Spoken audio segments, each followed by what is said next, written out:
para que pueda ingresar María Fernanda. Y empezamos porque ya las personas también están ingresando en el foro. ¿Les parece, Jimena, Juan Manuel?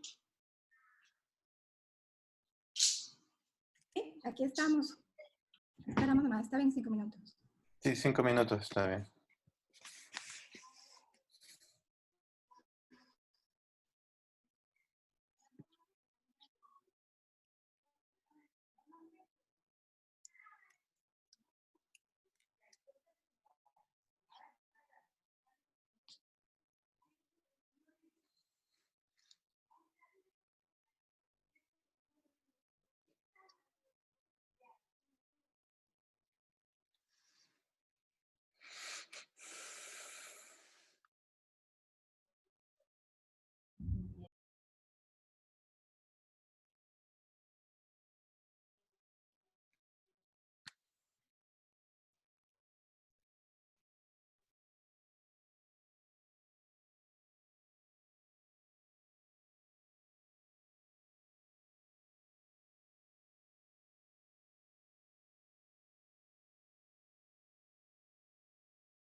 Bien, muy buenos días. Muy buenos días. Gracias a todos por asistir a esta actividad. Realmente para nosotros como SPOL, como carrera de Ingeniería en Alimentos, el tratar de contribuir de alguna forma a toda esta emergencia sanitaria que nos preocupa es importante, es necesario. Entonces, en ese sentido, nosotros hemos organizado una serie de actividades en la universidad. Todas estas están enfocadas en tratar de generar algún tipo de recomendación, ¿no?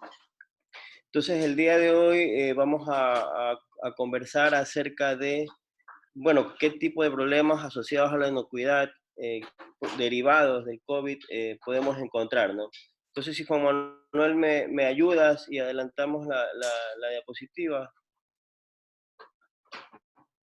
Bien, bueno, una de las primeras cosas que yo quiero presentarles previo a iniciar el foro es toda esta expectativa que se ha generado respecto al tema del coronavirus. Bueno, para nosotros, para todos nosotros es evidente el hecho de que, bueno, que estamos ante una emergencia nunca antes vista, ¿no?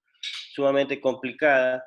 Y producto de estos, pues se han generado una serie de muchos sectores que se han visto afectados, ¿no?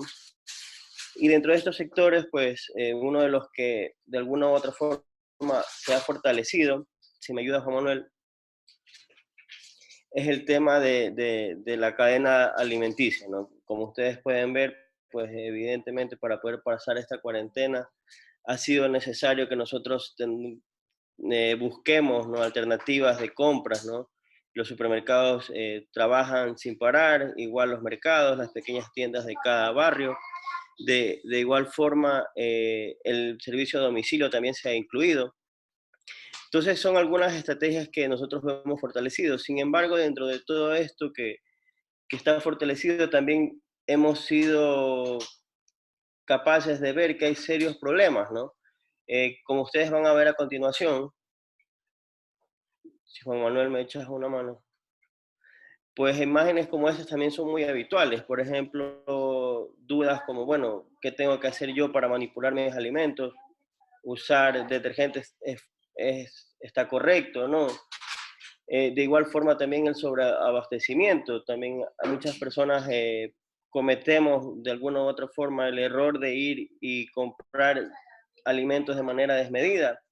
Entonces, en este sentido, muchas veces no somos conscientes de las consecuencias, ¿no? Y obviamente dentro de la cadena de alimenticia, pues también está el tema de eh, si las personas durante el procesamiento en alguna industria están cumpliendo con las normas. ¿Es el COVID un problema de inocuidad alimentaria o podría convertirse en un problema de defensa de alimentos? Entonces son algunas inquietudes que nos aquejan, ¿no? Y de alguna u otra forma nosotros con este foro intentaremos darle solución. De hecho, el foro se crea con este objetivo. Juan Manuel, sí.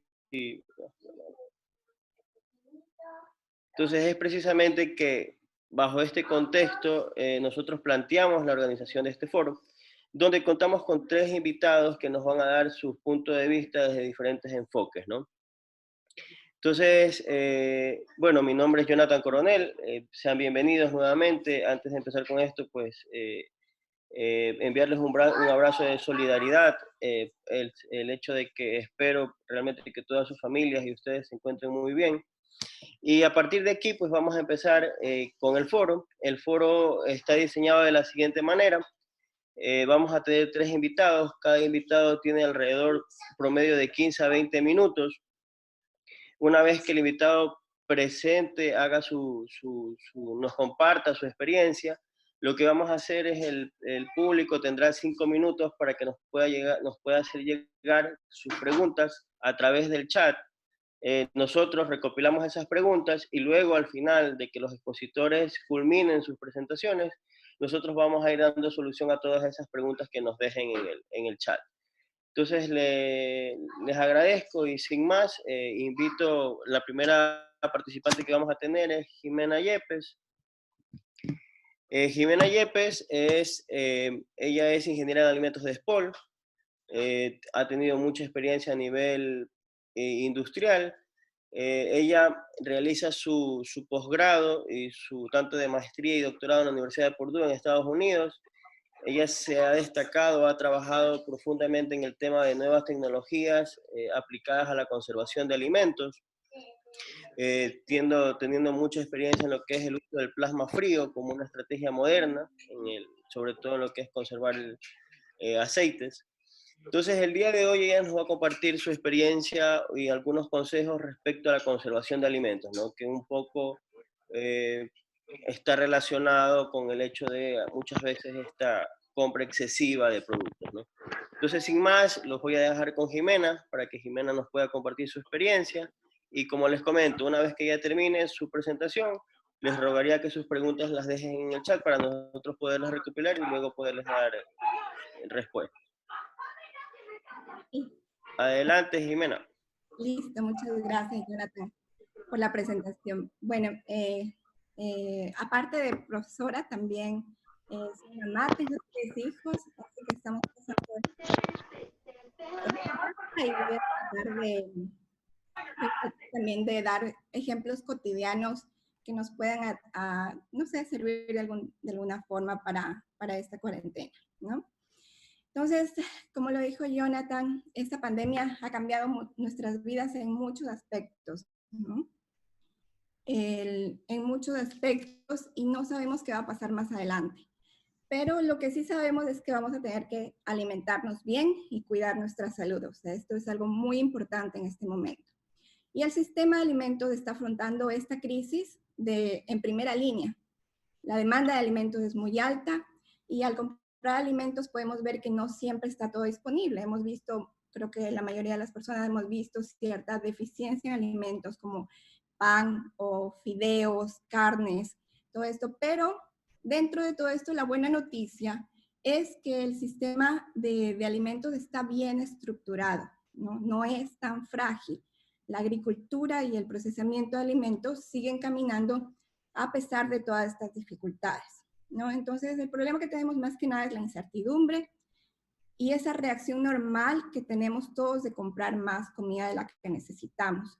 Pero no es tan simple, o sea, esto también tiene que ver por 2 razones, ¿sí? Ahora tenemos a toda la familia en casa, ¿sí? Por ejemplo, yo en mi casa somos 5 personas que comemos como adultos, entonces necesitamos comprar toda esa comida para que nos dure una semana, 2 semanas, y eso implica comprar más, porque no nos damos cuenta hasta ahora que mucha de la comida la comíamos fuera, en restaurantes, en la calle. Se dice que hasta 30 al 50% de nuestra comida proviene de fuera de casa. Entonces ahora nos vemos con esta necesidad de comprar más. Y claro está que también existe esta idea de tener más alimentos, porque hay mucha incertidumbre. Entonces, durante esta charla voy a hablar sobre la planificación que debemos tener de alimentos. ¿Sí?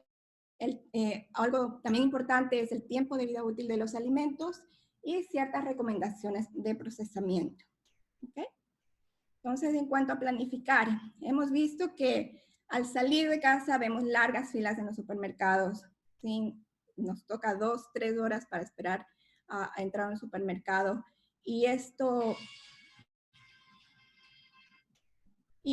nos ha traído problemas y lo más importante en este caso es la planificación. ¿Sí? Entonces, es importante que en casa podamos planificar para comprar exactamente lo que se necesita y no tener que salir con frecuencia. Entonces, lo ideal es planificar una semana o más allá, 2, 3 semanas de alimentos para poder evitar salir y contaminarnos con el virus. Ahora, algo más importante es identificar el tiempo vida útil de los alimentos que estamos consumiendo. ¿Sí? Por ejemplo, granos, cereales, harinas, enlatados, aceites, son alimentos que nos dan mucha energía, y tienen la ventaja de que duran semanas o meses. Entonces, por ese lado no tenemos problema, se pueden conservar a temperatura ambiente, no hay ningún problema, pero también necesitamos frutas y vegetales. Esto es importante porque son fuentes de vitaminas, de minerales, de fibra, y esto es necesario para mantenernos sanos. En este momento es algo muy importante, mantenernos sanos. Es un punto crítico que tenemos en cada hogar. Entonces, tenemos ¿qué se recomienda? Identificar qué alimentos se van a dañar primero, ¿sí? Por ejemplo, brócoli, espinaca, son alimentos que son fácilmente degradables, especialmente por mohos y levaduras. Entonces, ¿qué se recomienda en estos casos? La recomendación que les doy es la primera opción y la más fácil es congelación. ¿Sí? Al bajar la temperatura de almacenamiento, lo que hacemos es que los microorganismos no se desarrollan como a altas temperaturas. Entonces bajamos la temperatura y los alimentos extienden su vida útil por semanas, por meses. ¿Sí? Por ejemplo, un ejemplo muy práctico. Esta semana salí a comprar, compré frutillas en la calle. Ahorita vemos mucha gente vendiendo en la calle frutas y legumbres. Y en lugar de comprar una funda que costaba $2, me ofrecieron 3 fundas, entonces por $5. Llegué a casa con $5 de frutilla y era una cantidad exagerada, ¿sí? Las frutillas son muy susceptibles a dañarse, especialmente por mohos y levaduras. Entonces, ¿qué es lo adecuado? Por ejemplo, congelar, ¿sí? Pero se recomienda, antes de congelar, hacer un escaldado, que es sumergir el alimento en agua caliente.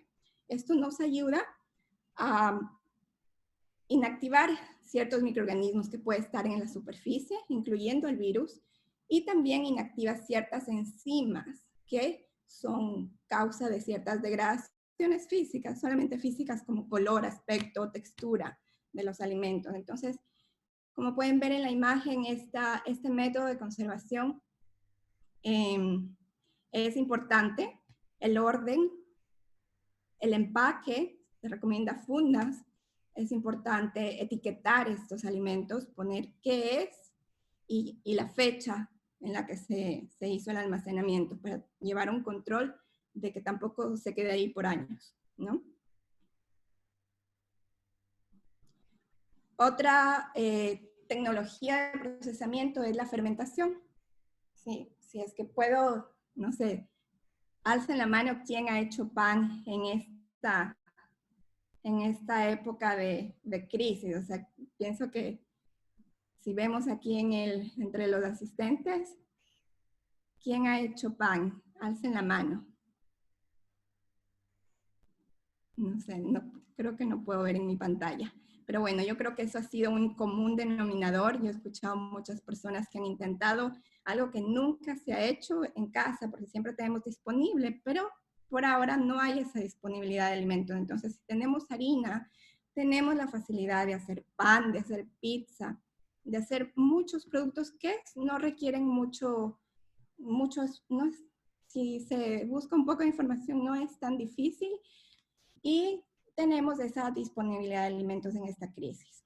Otros alimentos, la fermentación es importante porque es el efecto de la levadura sobre ciertos nutrientes lo que hace que este alimento se haga más fácil digerible. Incluso ayuda a la fermentación es pan y bebidas alcohólicas, sino también hay vegetales, hay coles fermentadas, hay té, salsa de soya, o sea, hay mucha variedad de fermentación en cuanto a productos de fermentación. Otra de las sugerencias es conservas, ¿sí? Por ejemplo, en este caso de frutillas, ¿qué es importante en las conservas? Se puede hacer con salmuera o se puede hacer con un jarabe de azúcar. Esta alta concentración de estos nutrientes de azúcar o de sal hace que se conserve de mejor forma los alimentos. Podemos hacer una salsa de frutilla, una mermelada de frutilla. Esto puede durar meses. Y vegetales de igual forma, se utiliza salmuera o vinagre, encurtidos. Entonces, todos estos alimentos ayuda a que este medio de conservación evita el crecimiento de microorganismos dañinos, por ejemplo, mohos o bacterias, y podemos conservar por más tiempo los alimentos, ¿sí? Entonces, aquí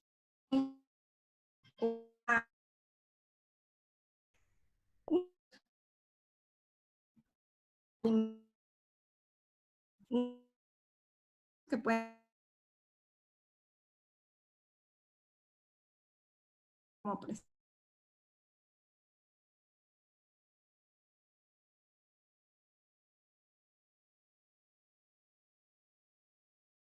de hacer esto, pero sí les doy ciertas para buscar en internet. Hay una cantidad muy grande de recursos para poder aprender a hacer estos métodos, y ahora más que nada que tenemos tiempo, ¿sí?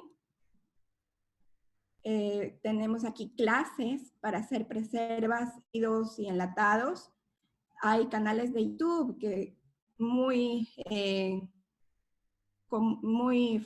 famosos, donde te dice no solamente cosas básicas, ya un poquito más especializadas. Por ejemplo, Joshua Weissman, ¿sí? Nos habla, él tiene muy buenos videos sobre fermentación, sobre cómo hacer pan. Hay muchos videos, muchos tipos de pan, pizza, pretzels, es una variedad muy grande y es muy fácil de seguirlo, incluso si no sabes mucho inglés.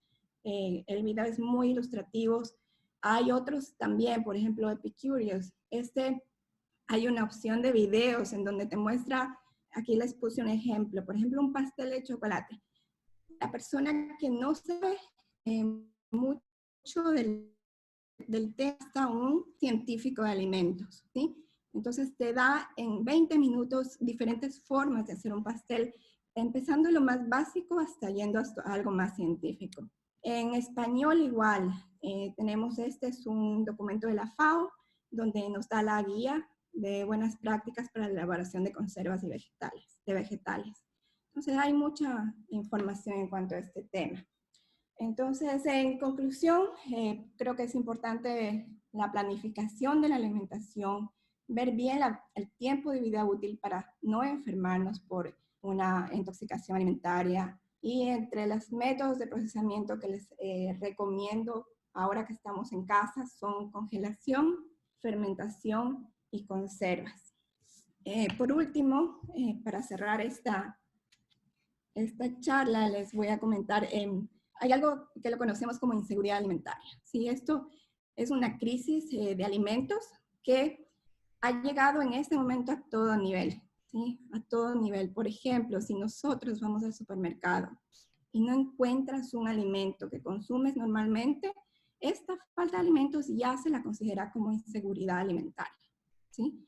Por otro lado, tenemos una crisis importante de pérdida de trabajos o recesión económica, y ha traído un alarmante aumento de inseguridad alimentaria. Entonces, quiero ahorita, para terminar, resaltar el trabajo que hacen organizaciones para proveer alimentos, por ejemplo, el Banco de Alimentos en Guayaquil, y que a medida de sus posibilidades también podamos donar, o quizás simplemente ver a alguien cercano, algún vecino, algún conocido que también esté pasando por esta situación.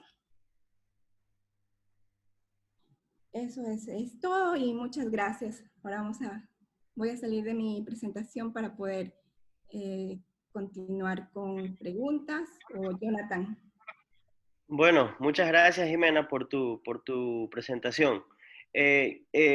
Ahora los asistentes tienen 5 minutitos antes de empezar la charla de Juan Manuel para que nos dejen sus preguntas en el chat, y luego al final pues las iremos contestando, si son tan amables. Mientras yo presento al siguiente ponente, ¿sí? Entonces, quien nos acompaña en la segunda conferencia del día de hoy es Juan Manuel Ceballos. Juan Manuel Ceballos es investigador y docente de FCB-CIBE, del Centro de Investigaciones Tecnológicas del Ecuador, ambos de la SPOL. Entre sus otras actividades, Juan Manuel también es director de la red BLIR Network en Ecuador. Además, Juan Manuel tiene sus estudios de posgrado. Tiene una maestría en agronegocios y otra maestría y otro doctorado en ciencias de los alimentos en la Universidad de Florida, en Estados Unidos.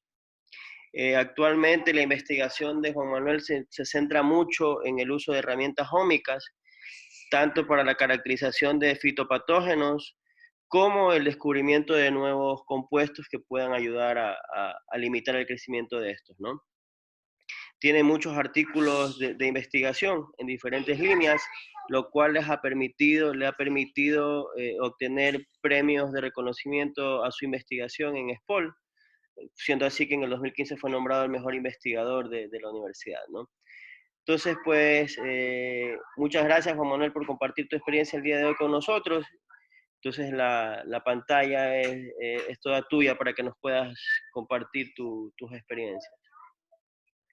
Sí, bueno, muchas gracias, Jonathan. Igual, bienvenidos a todos los que se han unido a esta sesión, esperando que todos estén bien y sus familias también en esta época difícil, ¿no? En este momento voy a compartirles mi presentación mientras apago mi video para que no ocupe tanto ancho de banda. Jonathan, antes de que empiece Juan Manuel, hay 3 personas que están levantando la mano. No sé si más bien es porque tienen dudas o quieren hacer algún tipo de pregunta. Y es Cristina Armijo, Fabiana Andrea Bautista y César Durazno. Están levantando la mano. Yo creo que levantaron la mano cuando Jimena dijo que levanten la mano los que levantaron. Sí, quienes hacen paz. Sí. Ok. Sí, lo siento. No se preocupen. Más bien era pensando que tenían alguna pregunta por hacer. Ya, perfecto. Bueno, retomando el tema que voy a presentar el día de hoy, ¿no?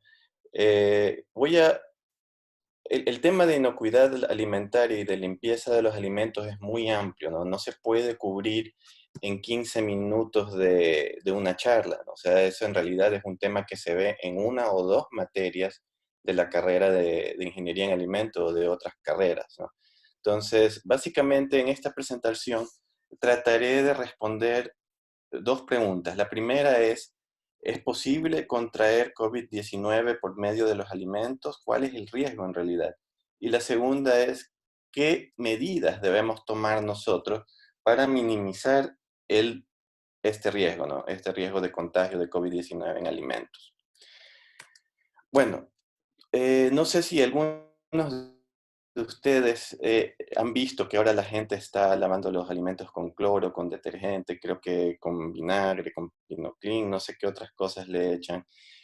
Pero si nosotros buscamos qué opinan los expertos a nivel mundial sobre la posibilidad de contraer COVID-19 por alimentos, ¿no? Todo el mundo, el 100% de los expertos, va a decir que en realidad no es probable, ¿no? La posibilidad es muy, muy, muy, muy, muy baja. ¿Por qué? Hay 3 razones para eso, ¿no? La primera razón es que la transmisión principal de COVID-19, principal y secundaria, no es por alimentos.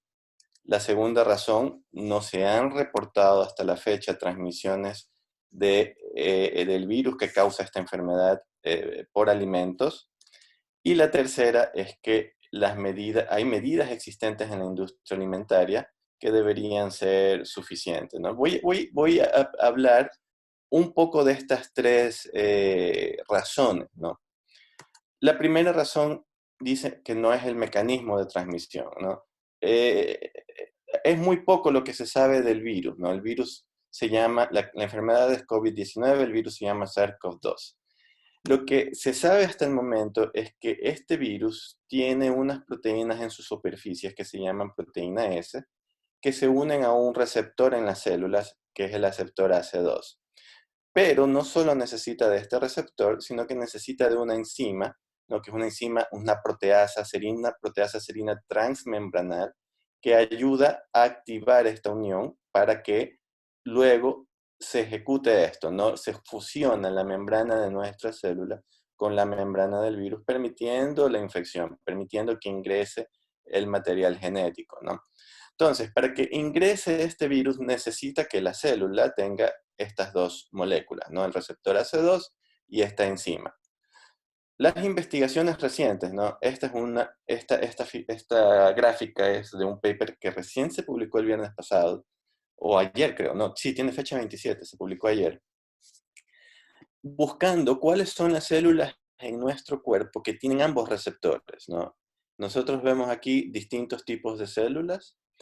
Los puntos significa que tienen el receptor AC2 y este punto de acá significa que tiene la enzima y este de acá significa que que tiene ambas, de que se coexpresan, que funcionan al mismo tiempo, ¿no?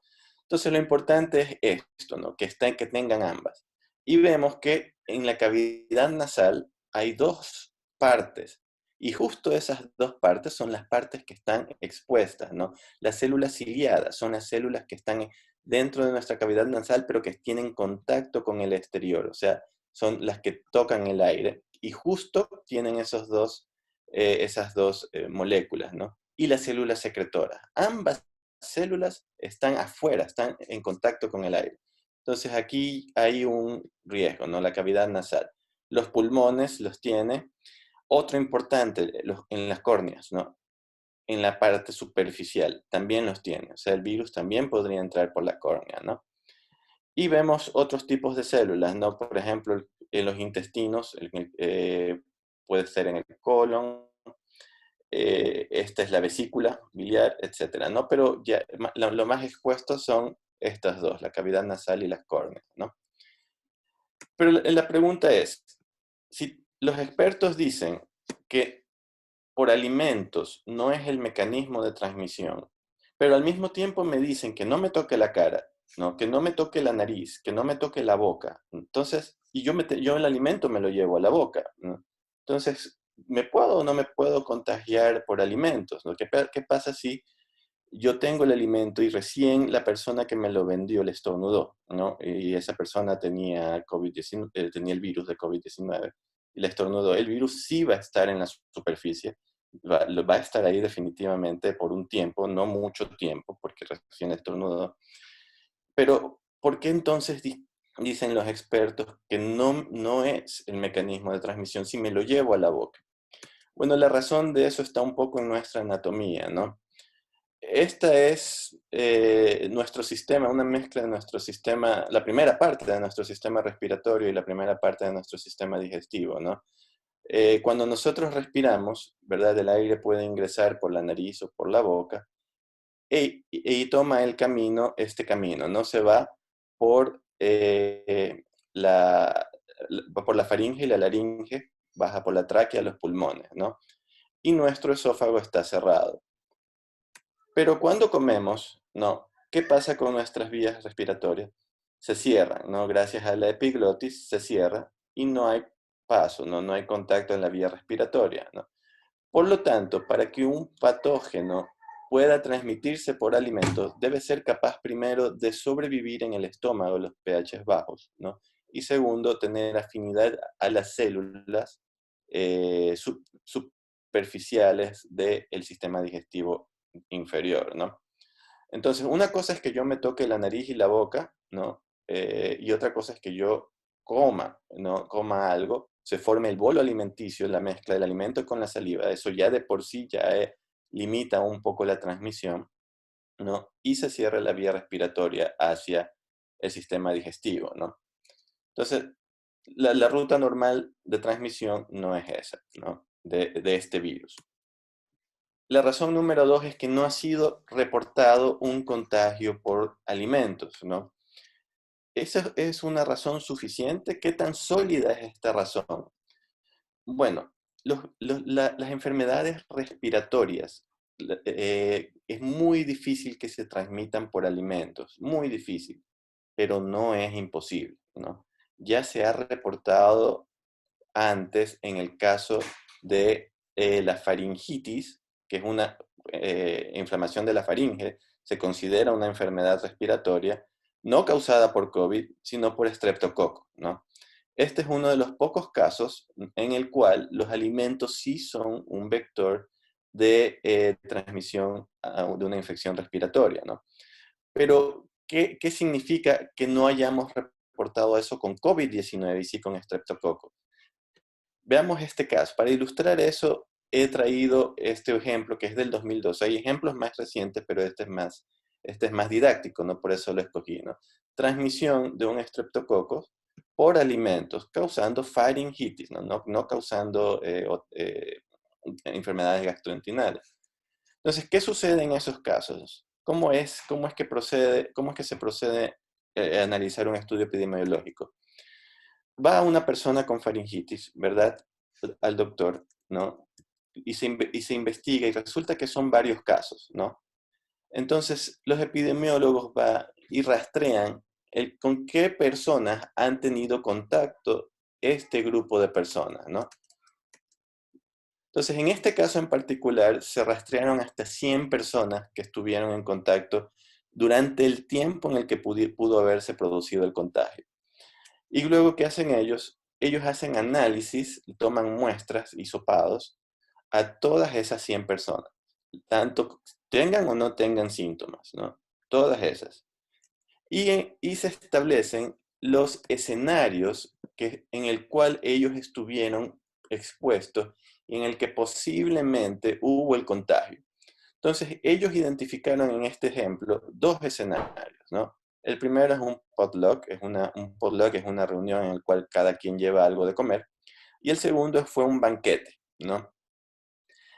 Esto es un análisis de chi cuadrado, ¿no? Por ejemplo, el potluck fueron 61 personas, de las cuales se enfermaron 12. No fueron 20 fueron. Entonces la chi cuadrado determinó de que el valor P es muy alto, entonces el potluck se rechaza, pero el banquete tiene un valor P significativo, por lo tanto este es el evento. Y en ese evento se observó que no había nadie que haya tenido faringitis por estreptococos previamente. Entonces, al no haber habido un contagio persona a persona, enseguida se analizaron los alimentos que se consumieron en este evento. Y al analizar los alimentos, sí se determinó otra vez un valor significativo. Y no solo eso, luego se procede a identificar genéticamente, esto es una técnica de huella digital genética, ¿no? En el que el ADN se rompe en fracciones y esas fracciones deben coincidir en cada paciente y en el alimento donde se observó el causante del contagio, ¿no?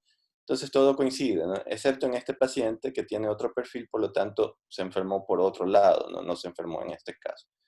¿Qué quiero decir con esto? Quiero decir que el sistema es muy, muy sólido y es capaz de detectar contagios por alimentos, a pesar de que no sea una enfermedad tradicional por alimentos, ¿no? ¿Qué quiero decir con que es muy sólido? Si ustedes ven en la literatura científica, no vean noticias falsas en redes sociales, vean la literatura científica. ¿Qué se ha reportado? Transmisión en autobuses, transmisión por acondicionadores de aire, transmisión al hacer ejercicio. Este es el ejemplo del autobús, ¿no? Fue publicado hace unas semanas, ¿no? Aquí está la persona 0, contagió a personas hasta a 4.5 metros, ¿no? Este es el ejemplo por aire acondicionado. Esto fue en un restaurante. La persona se sentó en la mesa A y contagió a personas en la mesa B y C. Por el flujo del aire acondicionado, ¿no? Las personas E y F, al no estar en este flujo, no hubo contagios, ¿no? Y asimismo, en los deportes, este es un modelo hecho por una universidad en Bélgica. Nos dicen que la distancia social que debe mantenerse es de 2 metros, pero ellos determinaron que cuando una persona camina detrás de otra, el efecto del viento y etcétera, aumenta esa distancia, debe ser de 4 metros. Al correr debe ser de 10 metros y al andar en bicicleta debe ser de 20 metros. Y que es preferible no estar inmediatamente, caminar atrás de una persona, sino a los lados, ¿no? Entonces, hay tantos casos, miles de casos, y hasta la fecha no ha habido ningún caso que haya sido asociado a la transmisión de los alimentos, ¿no? Ni uno solo, ¿no? A pesar de que se haya investigado, ¿no? Han reportado presencia del virus en agua, pero es material genético, no se sabe si es virus vivo. Se ha reportado presencia del virus en heces fecales, ¿no? Material genético también, ¿no? Pero contagio de la enfermedad en sí por consumo de los alimentos no se ha reportado todavía, ¿no? Todavía, lo cual significa que es muy poco probable. La tercera razón es que ya la industria de los alimentos tiene medidas básicas de control, ¿no? De prevención. En un estudio reciente que realizaron un conjunto de universidades del Ecuador, se determinaron que los mayores peligros que hay en los alimentos en el Ecuador son Salmonella, Listeria monocytogenes, Shigella, Helicobacter, Clostridium, Vibrio, Norovirus, hepatitis A, etcétera, etcétera, etcétera. Me faltó un etcétera más por si acaso, ¿no? Porque había muchos más. Y estos son muy comunes en todo el mundo, ¿no? Salmonella puede causar enfermedades muy graves. Listeria puede causar abortos, meningitis. Clostridium, se sabe que Clostridium botulinum produce una toxina que una sola cucharada de esa toxina es capaz de matar a toda la humanidad, ¿no? Entonces estos sí son verdaderos peligros que sí son transmisibles por alimentos. ¿Y por qué los hospitales entonces no están saturados con pacientes con esto en todo el mundo? No están desbordando con pacientes con esto. Precisamente porque las medidas básicas son capaces de minimizar estos riesgos cuando se aplican correctamente. Y si son capaces de minimizar estos riesgos de alimentos que son intrínsecos, que pueden acomodarse fácilmente a la matriz de los alimentos, se entiende o se extrapola de que también son capaces de controlar, de prevenir y controlar el virus causante de la enfermedad COVID-19, ¿no? Entonces, ¿cuáles son esas medidas básicas? Como dije al principio, no puedo entrar en detalle por el tiempo, esto se ve en un curso entero, ¿no? Pero empiezan desde la siembra y cosecha, ¿no? A nivel agrícola, los agricultores aplican las buenas prácticas agrícolas, además de otras, ¿no? A nivel industrial hay muchas normas, ¿no? Pues aplican buenas prácticas de manufactura, HACCP, además del procesamiento en sí, ¿no? Pasteurización, esterilización y determinación de vida útil. A nivel de distribución también hay buenas prácticas, hay cadenas de frío. A nivel de comercialización, venta en los supermercados, también hay buenas prácticas, ¿no? Y a nivel de hogar, ¿no? A nivel de hogar también hay que seguir buenas prácticas y en algunos casos, pues la cocción y demás prácticas como las que mencionó la doctora Yepes en la primera presentación, ¿no? Entonces, cada uno de estos tienen sus prácticas, ¿no? A nivel mundial se ha comprobado que en conjunto hacen muy sólida la distribución de los alimentos, ¿no? Pero aquí hay que hacer un llamado de atención a nivel nacional, porque estamos muy lejos un poco en algunas de estas ramas, ¿no? Quizás más aún aquí, ¿no? En los mercados todavía y en la comercialización ambulante hace falta mejorar, ¿no? Con esto quisiera dar algunas recomendaciones, ¿no? El mayor contagio, si hablamos de COVID-19, es al ir de compras, porque ahí cuando nosotros nos exponemos y estamos en contacto con más personas, ¿no?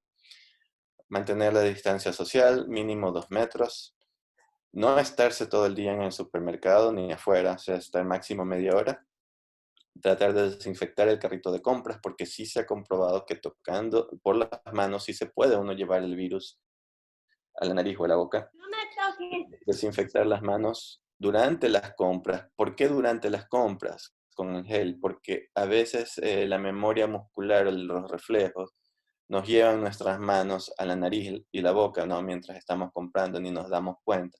Entonces, una buena rutina es constantemente desinfectarse las manos durante las compras. No tocar nada más que lo necesario. Al tocar, uno puede contraer el virus en las manos. Tratar de llevar sus propias bolsas, un poco más por higiene y también por medio ambiente.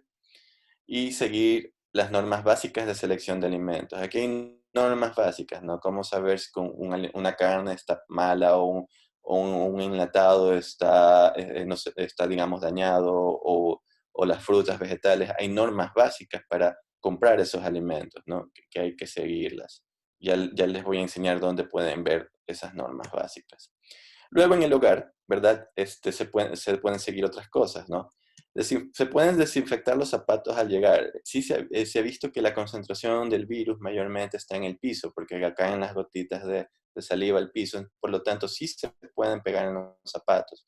Entonces, si uno entra a la casa con esos zapatos y tienen, digamos, niños pequeños que están gateando, o aún uno mismo se cae algo al piso y se agacha para cogerlo, hay un riesgo, ¿no? Un riesgo pequeño, pero un riesgo al fin, ¿no? O dejarlos afuera, ¿no? Dejarlos afuera los zapatos, ¿no?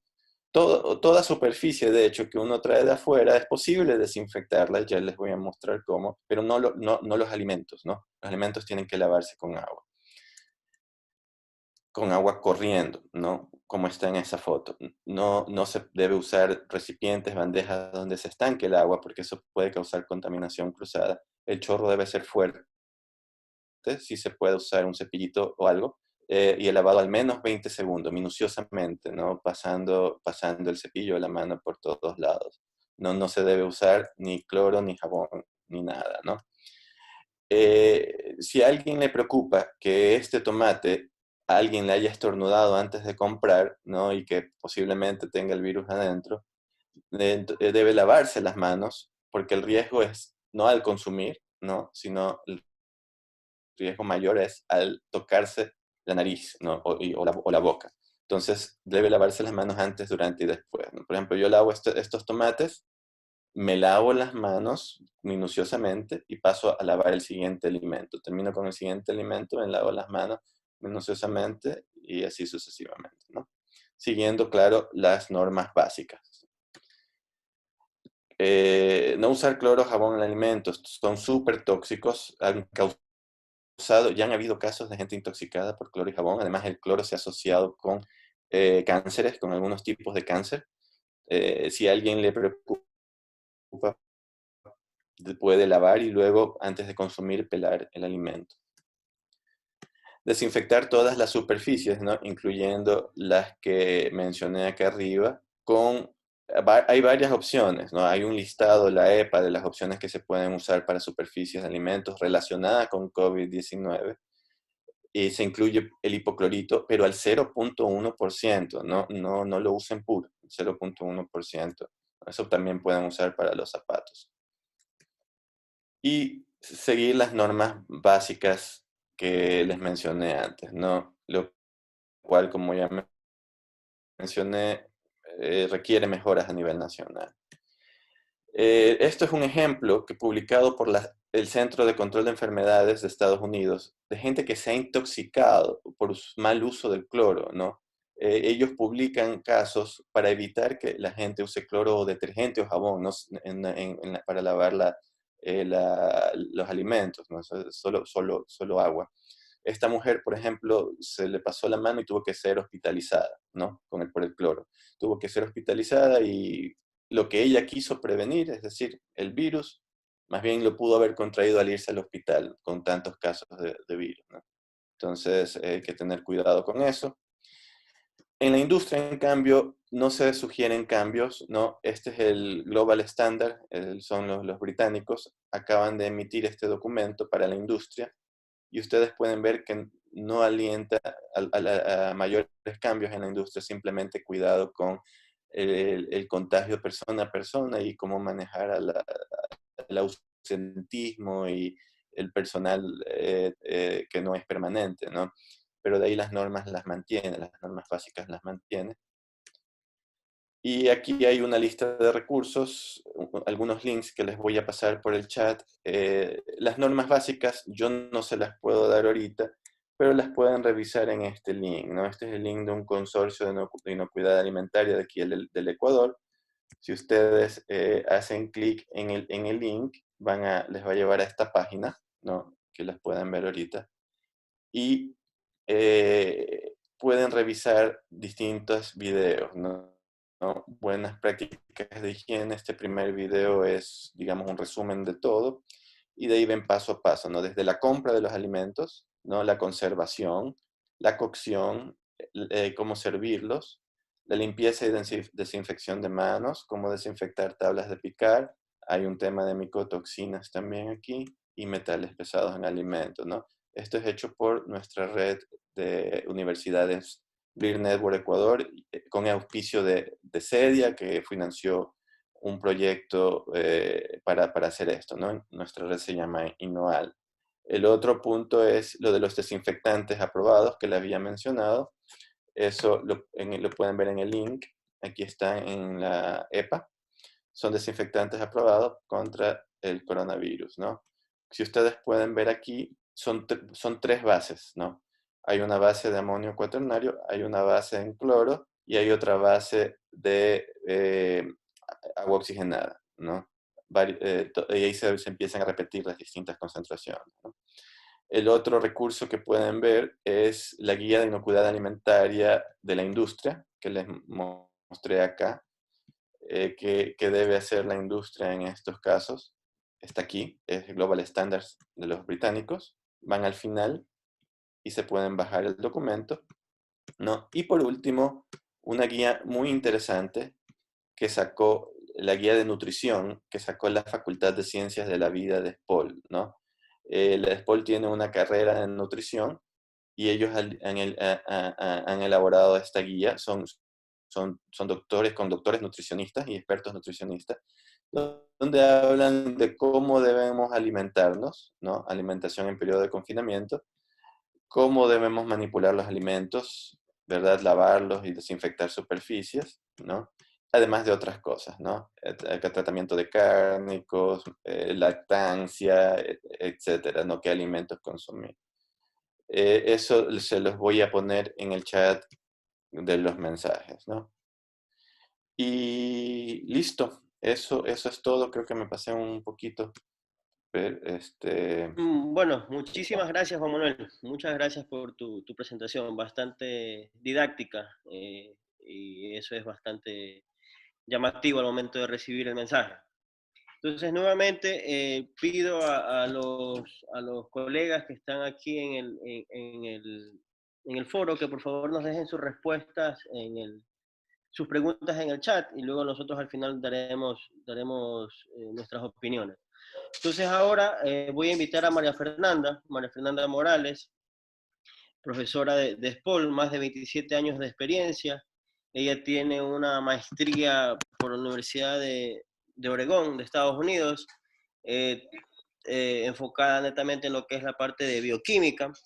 Y el día de hoy ella nos va a hablar acerca de un tema muy importante que tiene que ver con la defensa alimentaria. María Fernanda, aparte de ser profesora de pregrado, también es profesora de posgrado de algunas maestrías a nivel nacional. Además, también forma parte del grupo de inocuidad alimentaria del cual Juan Manuel comentó hace un momento. Entonces, su experiencia nos va a ayudar a entender algunas temáticas relacionadas con el tema de inocuidad y defensa de alimentos. Entonces, María Fernanda, si usted está lista, yo le doy el paso, mientras el resto de colegas, por favor, nos ayuden con sus preguntas para luego darles respuestas.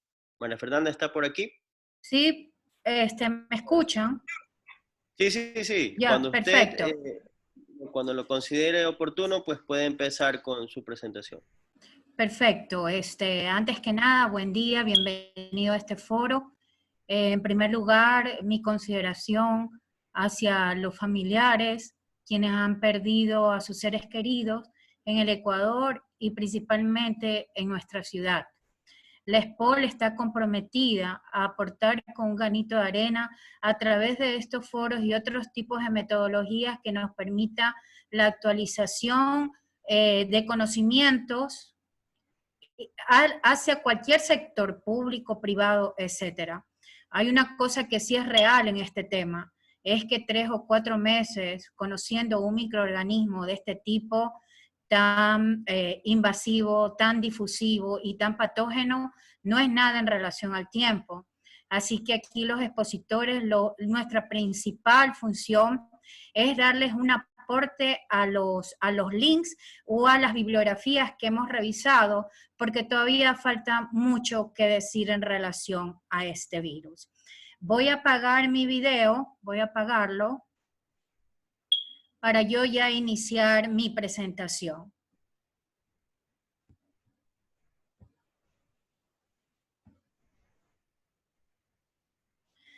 Bueno, cuando nosotros consideramos este foro organizado, realmente quien tuvo la idea fue el doctor Jonathan Coronel.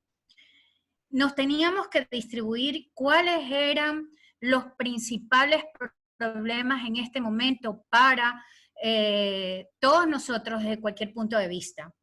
Y posiblemente por todo lo que estamos viviendo, por las informaciones negativas de nuestro entorno, creímos que uno de los temas debería ser defensa alimentaria y este tema de que podría haber una presión en el entorno de noticias negativas podría afectar el tema psicológico de la gente. Así que el tema de defensa alimentaria es un tema que lo consideramos y que dentro de cuando nos repartimos los temas, pues fue uno de los que me tocó a mí. Algo muy rápido sobre las pandemias. Yo creo que todos hemos escuchado sobre el tema de las pandemias del siglo XX. Iniciamos con la gripe española a inicio del siglo, luego el del virus del SIDA. Miren, yo estoy recomendando un excelente video, un excelente seminar de la doctora Rosario Martín de Santos. Ahí está el tema que son virus zoonóticos emergentes y de las cuales algunas diapositivas de ella las he realmente usado para esta presentación. Otra de las pandemias y epidemias del siglo XX y XXI está la influenza aviar, gripe asiática, gripe de Hong Kong, SARS en el 2002-2003, ya en el siglo XXI, MERS-CoV 2012, que fue la gripe del Medio Oriente, y algo que sí es muy importante es que estos virus, el más agresivo ha sido y el más patógeno y que ha dado como resultado esta pandemia ha sido el SARS-CoV-2, que es el que produce o que enferma con el COVID-19. Hay algo que es importante en el tema alimentario. Como lo dijo Juan Manuel, hasta el momento la mayor parte de la revisión bibliográfica de los barridos bibliográficos como este, que es COP19 and Food Safety, que es de la Organización Mundial de la Salud, aceptan que todavía no hay evidencias de que este virus, que es todavía categorizado como un neumovirus, sea transmitido por alimentos. Igual, la Comisión Europea hace poco publicó algunas preguntas y respuestas a la comunidad en donde enfatiza que no hay suficiente evidencia para categorizar a este virus como un virus entérico. Aún no. Sin embargo, pues la información todavía hace falta cuando se hacen los barridos bibliográficos. Algo también que es importante y que se los recomiendo altamente en la página principal de la FDA, hay preguntas muchísimas que podríamos tener desde cualquier punto de vista que estemos en industria, servicio de alimentos, hogar, etcétera, en que el público en general puede preguntarle a la FDA y ellos pueden responder ampliamente. Una de las preguntas que he escogido, realmente he escogido dos, para poder decir que para FDA todavía tampoco hay evidencia suficiente para categorizar este virus como un virus entérico. Una de las preguntas es que si se debe registrar productos alimenticios producidos en las instalaciones durante el tiempo que el trabajador potencialmente estaba eliminando el virus mientras manipulaba alimentos, y ellos prácticamente dicen que no anticipamos que los productos alimenticios tendrán que retirarse del mercado debido a que el COVID-19 pueda ser un virus que sea transmitido o asociado con alimentos. Recomiendo altamente la página principal de FDA, es el link principal en donde dice Food Safety Emergency Answers y ustedes pueden dar el doble clic. Hay cualquier cantidad de preguntas, incluyendo las que Juan Manuel, el doctor Ceballos, conversó sobre la lista de productos aprobados, sus concentraciones y aplicaciones. La otra pregunta que también la seleccioné es que si un trabajador en la instalación, granja, procesamiento de alimentos positivo con COVID, debe cerrarse la instalación. Y sigue insistiendo la FDA que las instalaciones de alimentos deben tener protocolos establecidos que se pueden regir bajo el formato de la localizada, en este caso del COE para nosotros, y que no deberían cerrar porque hasta el momento no hay evidencia contundente que sea un virus entérico. Sin embargo, estos son los síntomas. Los más comunes los he puesto, como lo ha dicho la Organización Mundial de Salud: fiebre, cansancio, tos seca, pero algunas personas tienen también, adicionalmente a los síntomas que los conocemos muy bien, diarrea. entonces la pregunta es si se puede asociar hoy en día el tema de que este virus sea transmisor por alimentos. Insisto, hay mucho todavía por investigar, como dijo también el doctor Ceballos, la posibilidad, la probabilidad cuando se conjuga un análisis de peligro significativo es muy baja y por lo tanto no podríamos anexarlo a un análisis de peligro como un virus que es de importancia en alimentos y que podría sobrevivir a las matrices alimentarias a un producto terminado. Sin embargo, hay también muchos papers que lo vinculan con una contaminación fecal, o por lo menos no vincular, abre una incógnita, abre dudas sobre si el COVID, SARS-2, es realmente relacionado a una contaminación fecal oral. Uno de esos papers es esto, que está respaldado también por el CDC, que abre más vale las interrogantes para futuras investigaciones. Y este paper insiste que después de 1 o 2 días, el 10% de las personas infectadas que aún no está en una unidad de cuidado insectivo y antes de presentar manifestaciones respiratorias han tenido diarrea.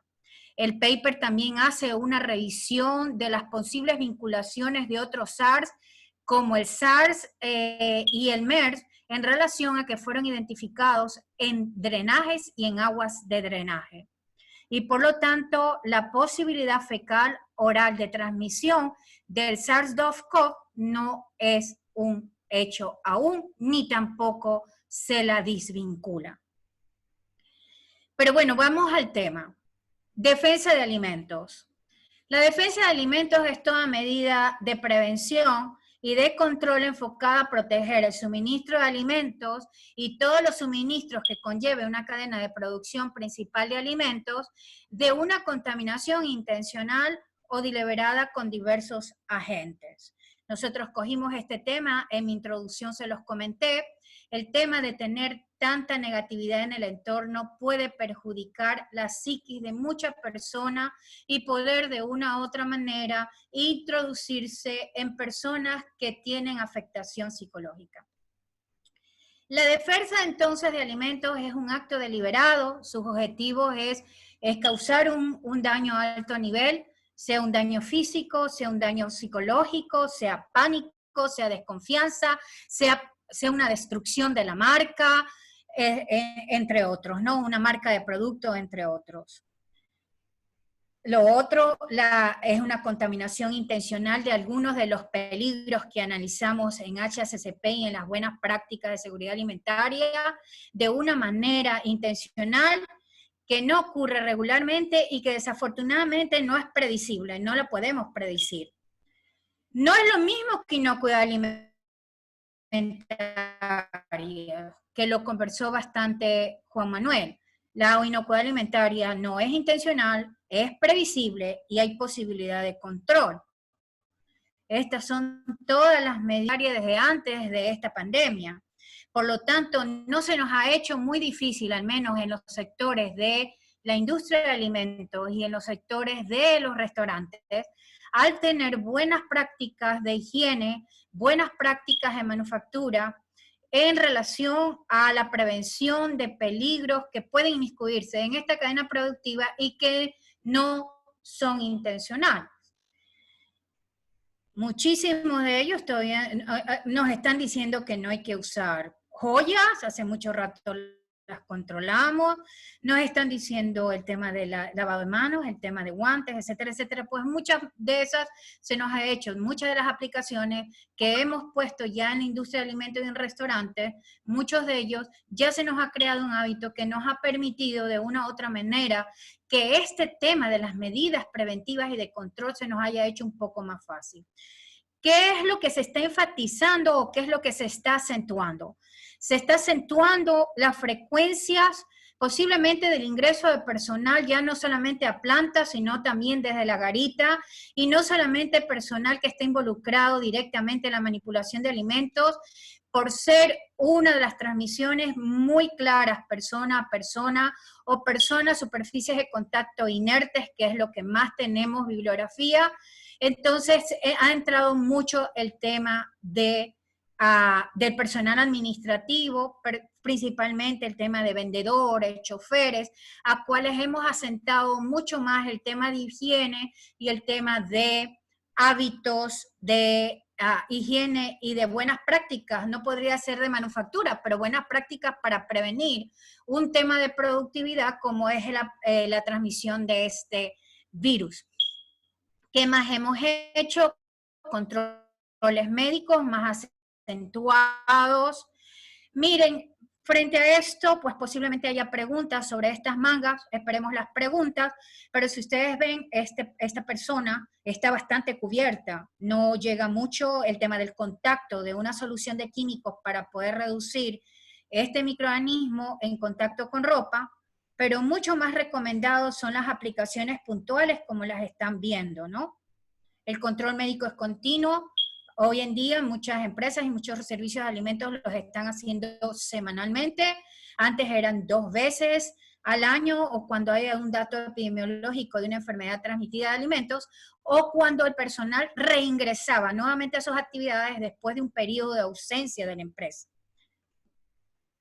¿Qué más estamos haciendo? Estamos haciendo mucho el tema de limpieza de vegetales, que lo habló bastante bien a Juan Manuel, pero también estamos bien claros que el tema de fundas y de empaques, por ejemplo, como cubetas de huevos, lo estamos también inmergiendo en soluciones que son permitidos y que ustedes pueden encontrar en la página del EPA que les dio Juan Manuel.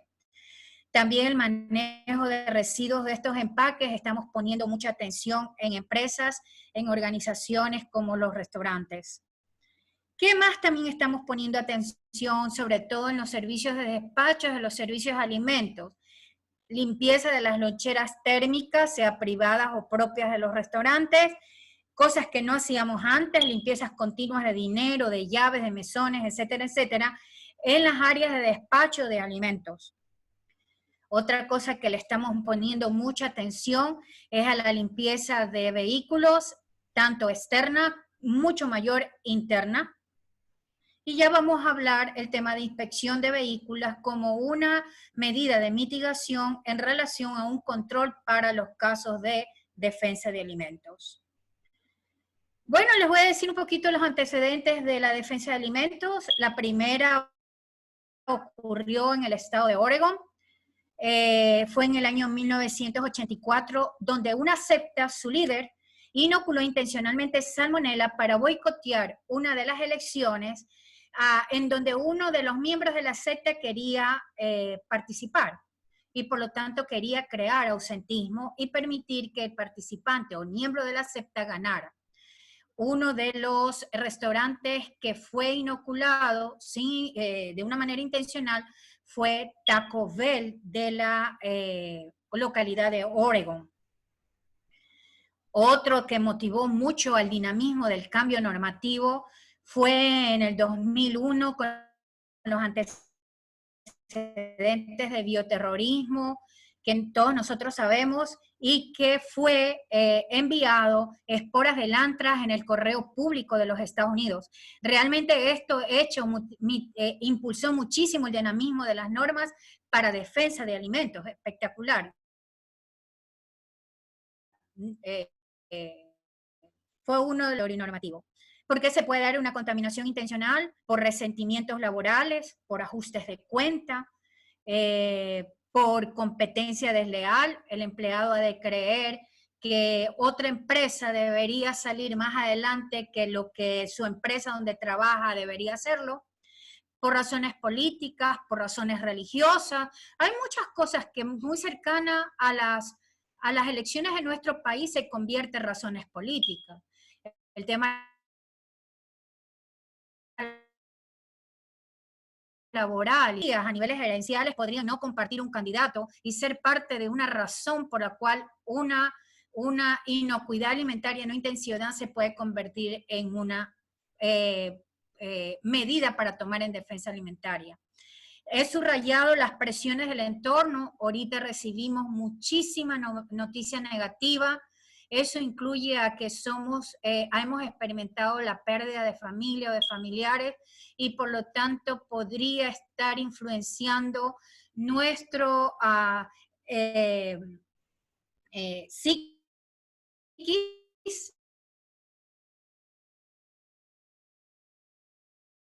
Finalmente, nuestra condición de estar adulterando alimentos están pues dentro de los marcos regulatorios, están los terroristas, los criminales, los manifestantes, los subversivos, los empleados resentidos y nuevamente subrayo empleados con trastornos psicológicos. Por lo que hemos vivido, muchos hemos creado traumas en relación a lo que hemos experimentado en esta pandemia.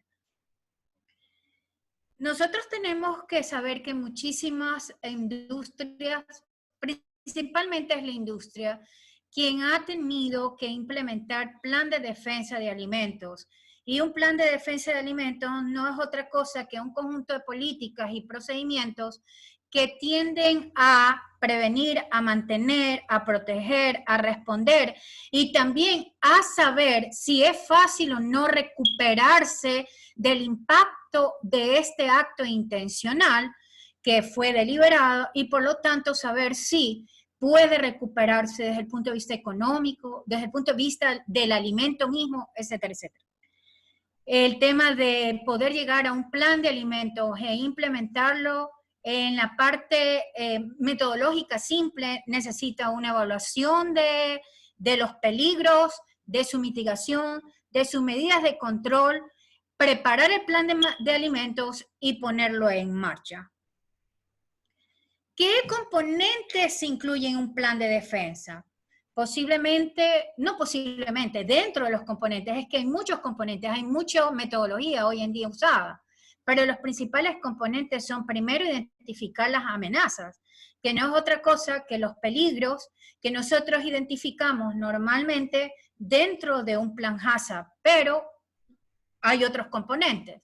Está el tema de una metodología, la necesidad de identificar amenazas por niveles, un código verde de un bajo riesgo, un código amarillo de un mediano riesgo y un código rojo de un alto riesgo. Es muy claro definir los criterios para poder tipificar qué es bajo, medio o alto.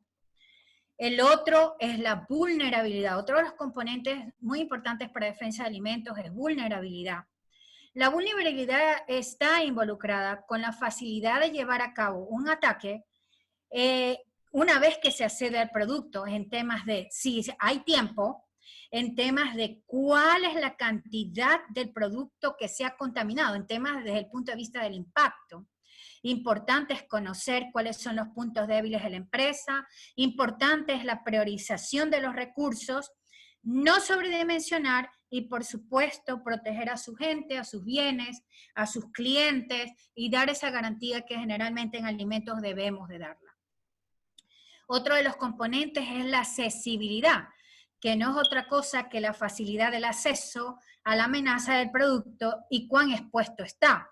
Por ejemplo, el producto puede estar siendo recepcionada en las instalaciones generalmente en patios, pero no hay cercos, no hay barreras físicas que puedan separar de esa recepción al ambiente exterior y por lo tanto la accesibilidad realmente es muy alta.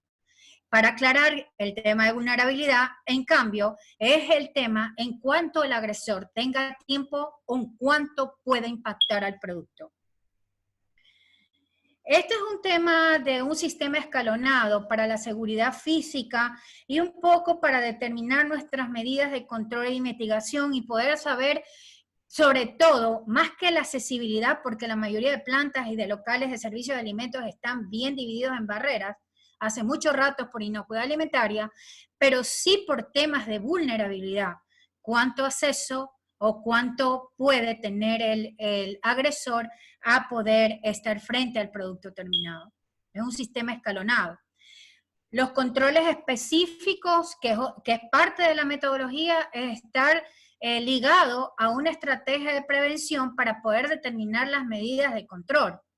Hay que preguntarnos si el agresor va a tener éxito y por último negarle la oportunidad de poder culminar su propósito. la estrategia de prevención va a determinar esa medida de control.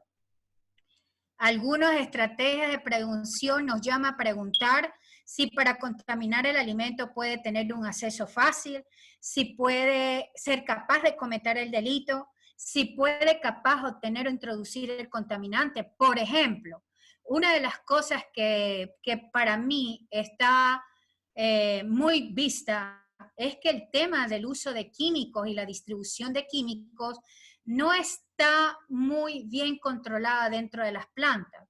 El químico hoy en día no está guardado dentro de paneles de control o de mallas de control con llaves, sino que lo tienen muy expuesto para poder que el uso dentro de la planta tenga una agilidad en preparar las soluciones.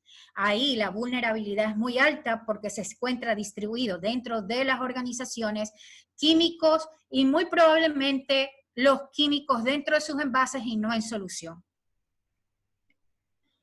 Una de las herramientas que posiblemente estamos usando mucho en las plantas y que ya viene con los criterios dados, se denomina el Food Defense Plan Builder, que no es otra cosa que una herramienta, un programa que nos permite ahorrar ciertos, principalmente tiempo en definir ciertos criterios.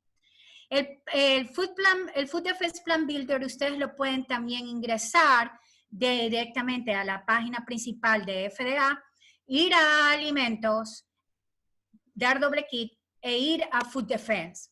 En Food Defense ustedes pueden ir a herramientas que tiene para aplicar a la defensa de alimentos y dar el clip para Food Defense Plan Builder. Les estoy presentando lo que es el inicio de ese doble clic y qué requisitos necesita su computadora para poder bajar el programa. El programa del Food Defense Plan Builder toma en cuenta muchísimas cosas, entre ellos un barrido de la información interna de la compañía, qué hace, dónde está ubicada, etcétera, etcétera, pero también toma en cuenta para poder establecer las estrategias de control y mitigación todo lo que es la seguridad del perímetro externo, la seguridad interior, la seguridad en el almacenamiento y logística, y lo que es la seguridad del personal. Dentro de lo que es el perímetro externo están las defensas perimetrales, cercos, construcción de perímetros, etcétera, etcétera. Seguridad en el interior está si hay divisiones, los laboratorios, que lo vamos a hablar un poquito, que son los primeros dentro de este análisis, considerados como un ítem que podría llevarse una contaminación intencional, sobre todo el laboratorio de microbiología.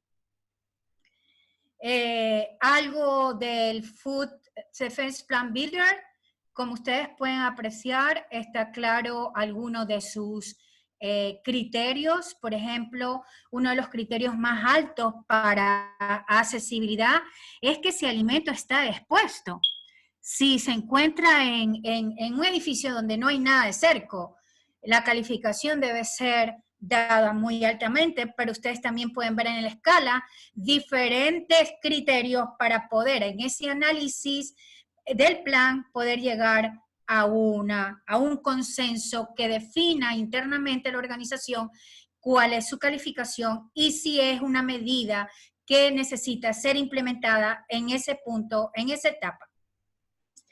También el Food Defense Plan Builder habla de la vulnerabilidad y también tiene sus criterios y su escala de calificación.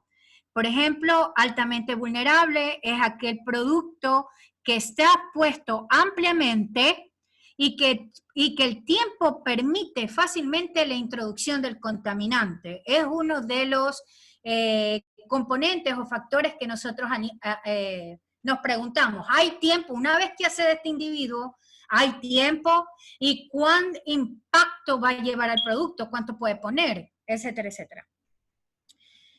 El plan defense de alimentos que estamos haciendo en la planta, aquellas organizaciones que quieren implementar un defensa de alimentos muy simple, están teniendo en cuenta lo primero la seguridad exterior, la seguridad general del interior en plantas, principalmente laboratorios. La mayoría de los laboratorios, como el de microbiología, están accediendo con las tarjetas electrónicas y grabando quiénes y a qué horas están accediendo al laboratorio.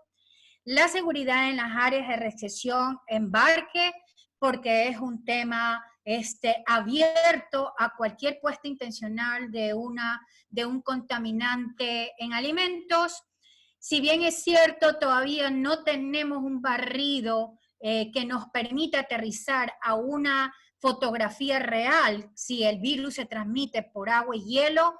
También las cisternas y quienes están encargados de la potabilización de agua no solamente son personas claves, sino también que el suministro de agua y de alimentos está bien encerrado a través de mallas con candados manejados solamente por este personal clave y por supuesto la seguridad del personal. ¿Qué están haciendo muchas empresas en relación al control de los accesos del personal? El control biométrico, el control por tarjetas, dando identificaciones a través del control en garitas, firmas de quien accede a las instalaciones, pero sobre todo está muy claro que el seguimiento psicológico es muy importante con acceso a y personal de bodega o personal de bodegas de químico o de embarques, que son ya personal de cara a mandar el producto ya afuera. En cuanto a barreras físicas, habíamos visto el tema de las barreras, ya vamos a ver en otra forma el tema de los cercos, está el tema de las cámaras, controles en recepción y embarque. Pues yo creo que hoy en día lo que más hacen es limpieza de los carros que traen alimentos y que embarcan alimentos como productos terminados. Aquí vemos el tema de los cercos, miren la altitud de cercos, están ya pues en el tema de alimentos, viendo el cierre de las puertas con suchos que tienen códigos y permitir pues que el código solamente lo maneje máximo 2 personas para poder abrir puertas que transportan productos terminados. En temas del control de producto, restricción de accesos, personal clave ya de cara a los empaques, a los envases, a las distribuciones de productos terminados en los embarques o en los distribuciones de producto. Algunas guías regulatorias, normativas, se las pongo ahí. Está FCC 22000, la versión 5 2019, 2.5.3 está defensa alimentaria, evaluación de amenazas y el tema de planificación. Es decir, el resultado de la planificación debe estar este plan de defensa de alimentos conjugado con todos los componentes que acabamos de ver, incluyendo vulnerabilidad, accesibilidad, enlistar claramente las amenazas. ISO 22001-2009 como programas para requisito está en su numeral 18, defensa, biovigilancia y bioterrorismo alimentario, y les recomiendo altamente la regla final de FISMA, del Food Safety Modernization Act de los Estados Unidos, que ya está aprobado en la 21 CFR 121, todo lo que es el tema de mitigación o estrategias de mitigación para proteger alimentos contra adulteraciones intencionales. Muchas gracias. Una vez más, la SPOL está comprometida a todos estos eventos. Gracias, María Fernanda, muchas gracias. Bien, una vez que hemos finalizado las presentaciones, le voy a pedir a Juan Manuel, a Jimena y a usted, María Fernanda, que esté pendiente porque tengo varias preguntas que nos han compartido los colegas que están en el foro, ¿no? Entonces voy a empezar, Jimena, si estás por allí. Sí, aquí estoy. Mira, entonces tengo algunas preguntas respecto a tu presentación. Entonces, una de las primeras cuestionamientos es, ¿qué opinas tú? ¿Congelar los alimentos en fundas es lo más adecuado o puedes dar alguna otra recomendación? Sí, claro. Bueno, el material de empaque es muy importante cuando congelas. Yo recomiendo que sea fundas porque son flexibles, tienen un grosor no muy alto, o sea, muy bajito, ¿sí? Porque si son más gruesas se pueden degradar con el tiempo, o sea, no todos los materiales son resistentes a las bajas temperaturas. Y es importante el empaque, ¿sí? Porque tenemos que evitar que haya esta transferencia de masa, o sea, esa pérdida de humedad del alimento, entonces tiene que estar bien protegido el alimento para que te dure más tiempo. ¿Sí? Bueno, ese también estaba ligada. Entonces, ¿tú recomendarías un tipo de funda, algún tipo de funda en especial? Bueno, hay las fundas que hay comercialmente disponibles, por ejemplo, de la marca Ziploc, ¿sí? Esta es un polietileno de baja densidad. Este es recomendable para el uso de alimentos, como el más recomendable, pero normalmente se encuentra en el mercado los que tenemos estos rollitos de funda. Yo creo que en eso no nos vamos a poner tan estrictos en cuanto a eso, pero es importante, algo también importante en esto es que debe haber un flujo de aire en el congelador, ¿sí? Para que la temperatura de los alimentos sea uniforme. Y esto también va, si es que hay mucha variación o si está todo amontonado, no va a haber una circulación correcta de temperatura. Bien. Con respecto a los tiempos, o sea, bueno, nosotros sabemos que la congelación es efectiva, ¿no? Pero, ¿qué tú recomiendas respecto a los tiempos? Que es alguna duda que también tenían los asistentes. O sea, ¿cuál sería el tiempo máximo que yo puedo conservar un alimento? Bueno, esto depende. Les voy a compartir mi pantalla rápidamente para no demorarme y dejarles más tiempo a los otros. Eh, bueno, ahorita les voy a dar recursos más bien, ¿no? O sea, recursos. Generalmente las universidades tienen buenos recursos para tener información. ¿Ya? Por ejemplo, la Universidad de Nebraska tiene eh, información de cómo hacer enlatados, cómo hacer conservas. Por ejemplo, en esta universidad, ahí te da cada alimento, ¿sí? UNL, cada alimento, cuáles son las recomendaciones, ¿sí? Por ejemplo, en refrigeradora tenemos que la carne te dura de 3 a 5 días y si almacenas entre 4 a 1 año, ¿sí? Carnes nos da 1 año y depende del alimento, ¿sí? Depende del alimento. Hay una aplicación para el teléfono que se llama Food Keeper App, ¿sí? Se la pueden bajar. Ustedes simplemente buscan qué alimento, por ejemplo, yo tengo panes, no sé, me voy a un bagel y me dice 3 meses en congelación. ¿Sí? Entonces, esas son herramientas muy fáciles de utilizar que les puede servir para ver estos tiempos de vida. Muy bien.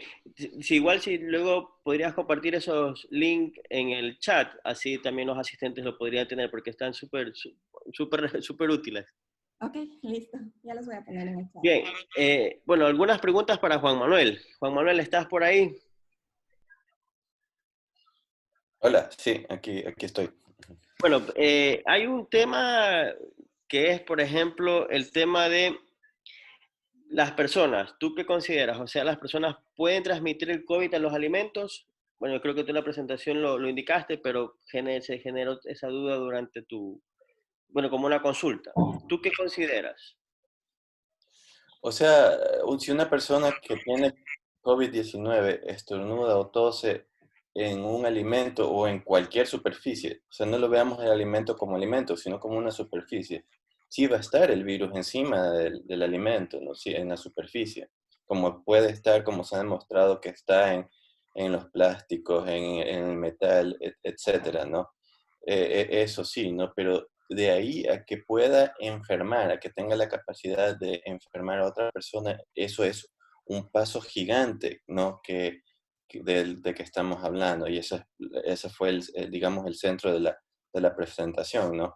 Diferenciar, porque mucha gente pregunta, ¿los alimentos tienen virus? Pero la pregunta en realidad debe ser, ¿me puedo enfermar yo con un alimento? ¿No? Me puedo enfermar de ese virus con un alimento, ¿no? Entonces hay que separar esas dos preguntas. Bien, bueno, gracias por la aclaración. Hay un tema respecto al tema de respecto al cómo nosotros debemos limpiar, desinfectar las frutas. Entonces, por ejemplo, hay cuestionamientos de si el vinagre se puede utilizar. Muchos asistentes comentaban el uso de detergente. ¿Cuál es tu criterio, tu recomendación respecto a eso?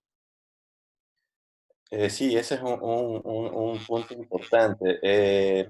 Detergentes no, son tóxicos. Jabón no, es tóxico. Cloro no, cloro es tóxico y puede ser cancerígeno. Vinagre es un alimento, ¿verdad? El vinagre de por sí es antimicrobiano, no solo por el pH bajo, sino también la actividad en sí de la molécula. Sin embargo, hay que tener mucho cuidado, porque si ustedes ven en la literatura científica, los niveles para el cual el ácido acético, no hablemos de vinagre, sino hablemos de ácido acético, que es el ingrediente principal del vinagre. Los niveles del ácido acético que han sido probados son por encima del 6%, ¿no? Y aún así, ellos exponen que para que sea eficiente debe estar el alimento sumergido en ácido acético al 6% por media hora, ¿no? Pero ¿qué hacemos en las casas? Nosotros ponemos agua, ¿verdad? Y le ponemos una tapita de vinagre. Es diluido, ¿no? ¿Cuánto ácido acético va a haber ahí? ¿No? Va a haber menos del 1%, porque 6% de vinagre, de ácido acético, perdón, que es lo que dice la investigación, es vinagre puro, ¿no? Prácticamente es vinagre puro. O sea, tendrían que llenar un tanque con vinagre puro, sumergir los alimentos ahí por media hora, ¿no? Lo que la gente hace es coger una tapita de vinagre, ponerla en el agua y ahí meter los alimentos. Eso puede causar contaminación cruzada, porque no tiene la concentración adecuada, no va a matar nada, por lo tanto, ¿no? Y entonces ustedes ponen un alimento que está contaminado y termina contaminando a los demás que están en ese mismo recipiente, ¿no? Entonces, el vinagre es poco práctico en ese caso, ¿no? Porque se tendrían que usar prácticamente vinagre puro, ¿no? En ese aspecto. Ok. Este, Otro aspecto, bueno, de acuerdo a la revisión bibliográfica que tú has podido realizar respecto a cómo se transmite el virus y todo, tal vez has encontrado alguna información que se refiera a la carga viral. O sea, ¿cuál es la carga viral que una persona podría estar expuesta para que adquiera la enfermedad? No sé si tengas información respecto a eso, es una inquietud del foro. No sé si tal vez nos puedas ayudar en ese sentido. No, todavía no hay estudios sobre cuánto es la carga viral mínima, ¿no? Por la forma de transmisión, parece que no es muy alto lo que se necesita para enfermarse. Aparentemente, con poca carga una persona se puede enfermar, porque incluso, o sea, el método principal es de persona a persona, ¿no? Pero incluso tocándose la nariz, porque hemos visto que las células de la nariz tienen esos receptores y ese receptor y esa enzima que permite que el virus entre, ¿no? Con poca carga, ¿verdad? Que entre, una vez que entra a la célula, el virus se puede multiplicar, ¿no? O sea, ya estando adentro, afuera no se multiplican, más bien mueren, no muere con el paso del tiempo. Pero una vez que ha logrado entrar a la célula, esa carga viral va a aumentar exponencialmente, entonces hasta llegar a los niveles necesarios para enfermarse. Entonces por eso es que es súper importante mantener las medidas de higiene, lavado de manos, distancia social, importantísimo, etcétera. De acuerdo a lo que tú mencionas, estimar un tiempo de vida del virus en los alimentos es sumamente complicado, ¿no? Porque no hay evidencia científica que demuestre que los virus se transmiten a través de alimentos, ¿verdad?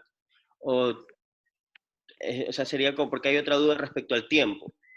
Entonces, Jonathan, respecto a tu opinión, quiero contar algo aquí. Discúlpame, Jonathan, no sé. eh,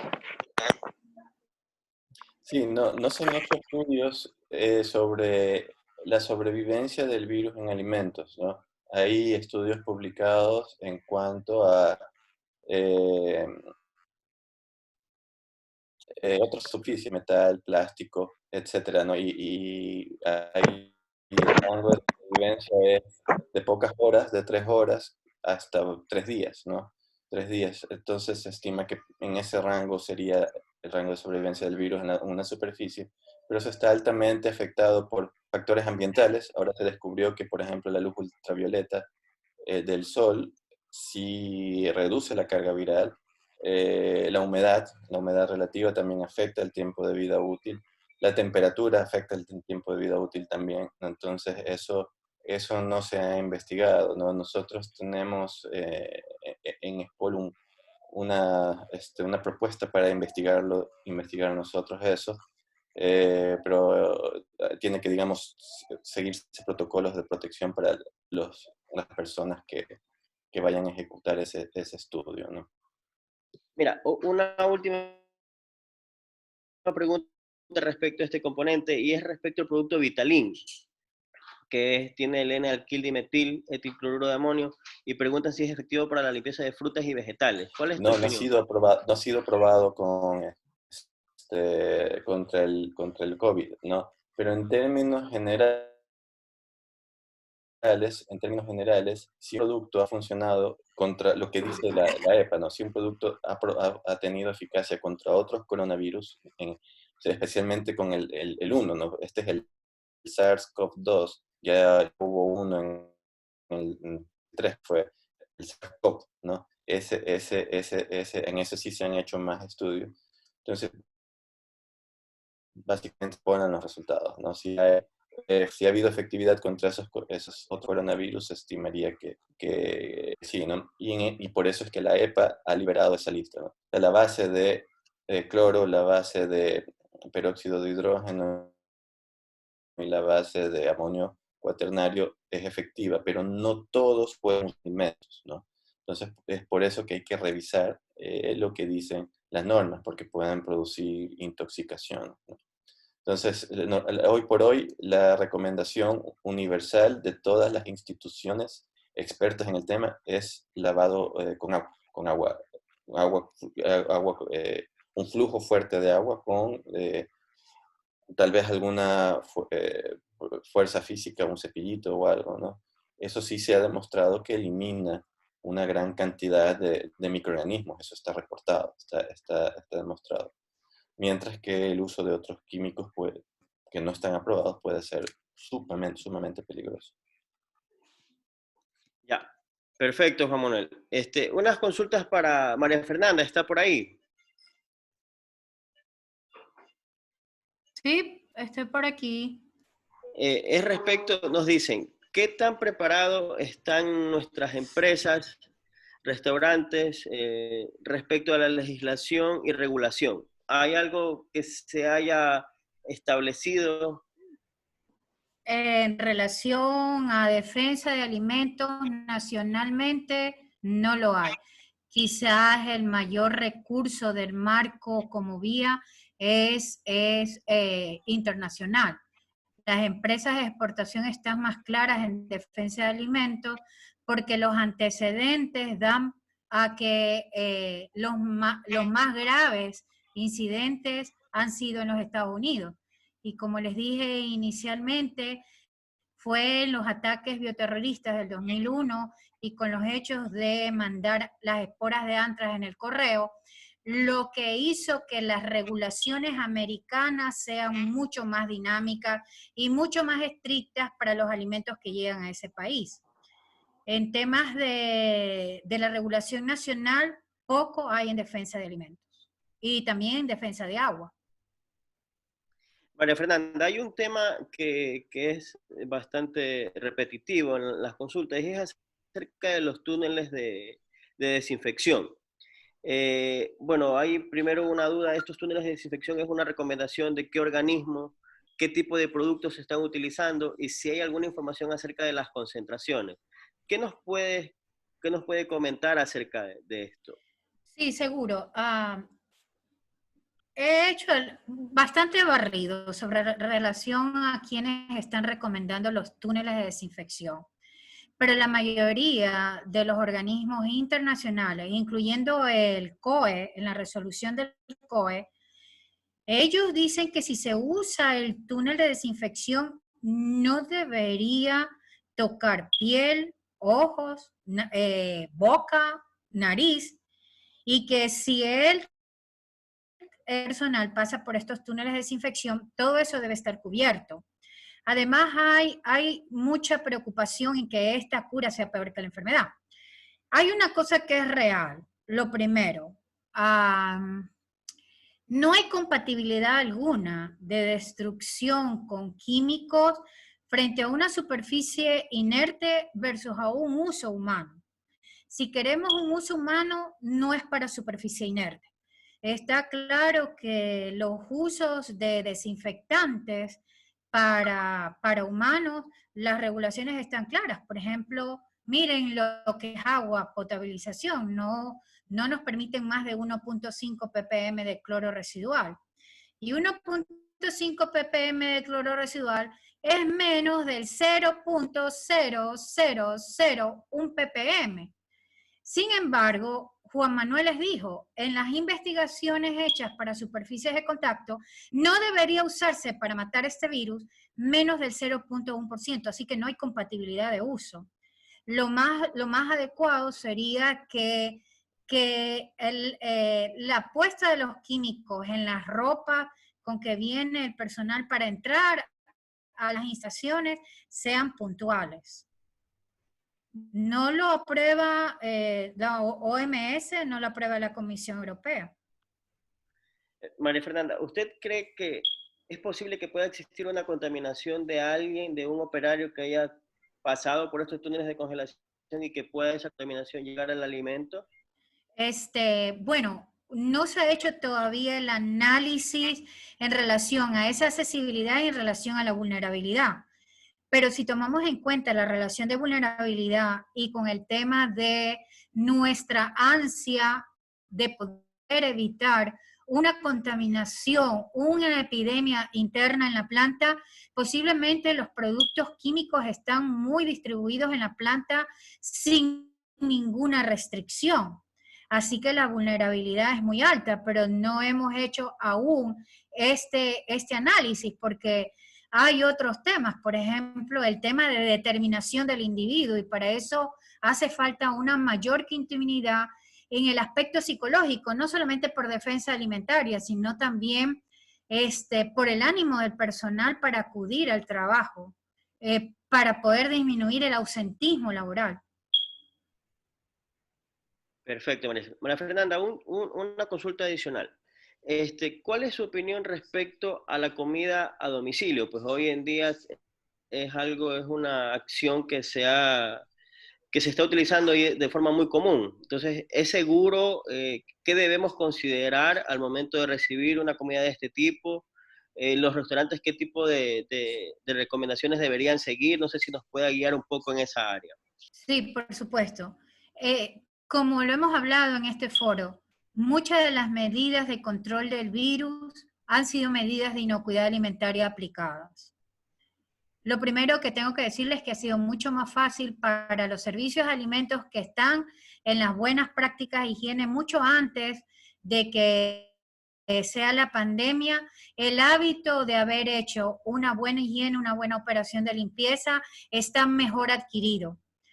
Muchos de los temas que se ha propuesto por este mismo tema y que no tiene nada que ver porque una moneda, un billete, un papel no tiene posibilidad de llegar a un producto terminado.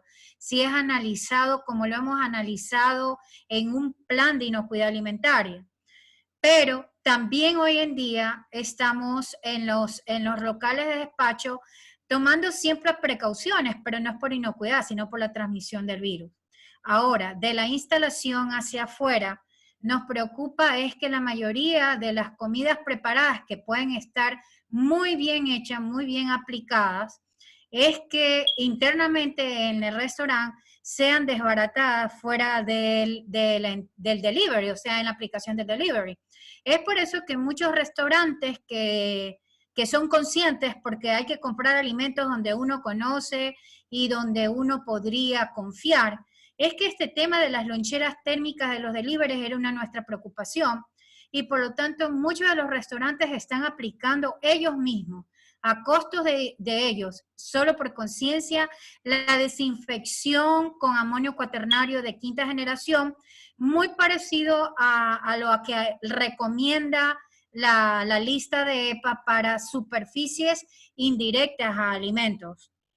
Pero lo está haciendo la organización por cuenta y conciencia de la organización. Yo creo que hay que saber dónde comprar y dónde adquirir alimentos, pero puede ser que no sea una responsabilidad de la organización, sino más vale de los deliveries. Deberían capacitar a los deliveries y no sé cómo controlan el tema de la limpieza y desinfección de las loncheras térmicas. En el tema de cuando se ingresa alimentos ya una vez entregados a los domicilios, lo primero que uno hace es la desinfección de esas fundas, porque hay mucho más bibliografía en relación a las superficies inertes que el tema de transmisión por alimentos. El tema de transmisión por alimentos, y como lo comentó Juan Manuel, falta mucho estudio en temas de las matrices alimentarias. Hay muchísimos estudios que ya identifican posiblemente pHs en que el virus sobrevive o desnaturaliza, que debería ser la palabra científica, o cuántas horas, cuántos minutos, cuánto es la dosificación del inóculo. Hay muchos, pero ninguno es en matriz alimentaria y por lo tanto muy poca respuesta a eso podríamos dar. Pero cuando ya ingresa el tema de la funda con el alimento, entonces lo primero que deberíamos desinfectar son las fundas que vienen ya expuestas al ambiente y antes de ingresarla y ponerlo en nuestros mesones de cocina. Una vez abierta la funda, entonces deberíamos también poner alcohol a las tarrinas. Y una vez que ya estamos en las terrinas y para no cometer ni aplicar riesgos hasta que se encuentren bibliografías que puedan definir a este virus como entérico, yo recomendaría calentar la comida nuevamente en un microondas. Por lo menos hasta que salga el calor, hasta que salga humo, que es alrededor de los 47, 50 grados centígrados, removiendo continuamente en la terrina o en el plato el producto. Nosotros tenemos muy poca información con respecto a alimentos y por lo tanto hay mucha información que nos mete duda más que aclarar la película. Y para no cometer riesgos, entonces para aquellos productos que puedan calentarse, pues proceder a lo que una práctica de recalentamiento en higiene de alimentos lo dice. El recalentamiento de llevar a temperaturas que salga humo, que es a partir de los 50 grados y revolviendo en un microondas. Perfecto, María Fernanda, muchísimas gracias.